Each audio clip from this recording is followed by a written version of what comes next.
My fellow Americans, tonight I am speaking to you because there is a growing humanitarian and security crisis at our southern border.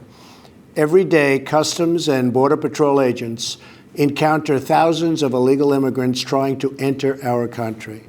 We are out of space to hold them, and we have no way to promptly return them back home to their country.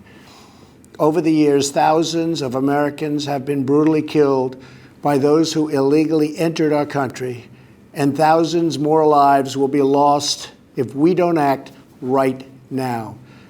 This is a humanitarian crisis, a crisis of the heart and a crisis of the soul.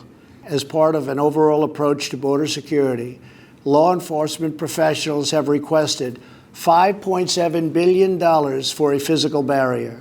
At the request of Democrats, it will be a steel barrier rather than a concrete wall. This barrier is absolutely critical to border security. It's also what our professionals at the border want and need. This is just common sense.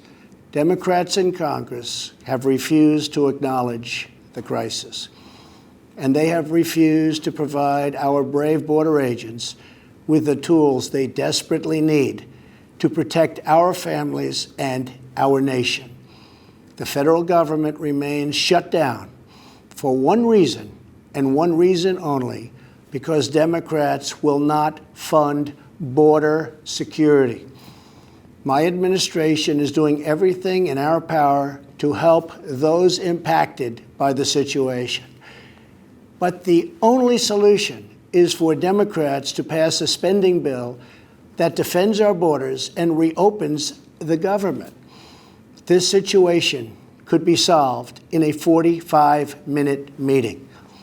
I have invited congressional leadership to the White House tomorrow to get this done.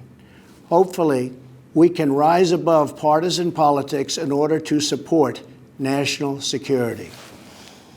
How much more American blood must we shed before Congress does its job? To every member of Congress, pass a bill that ends this crisis.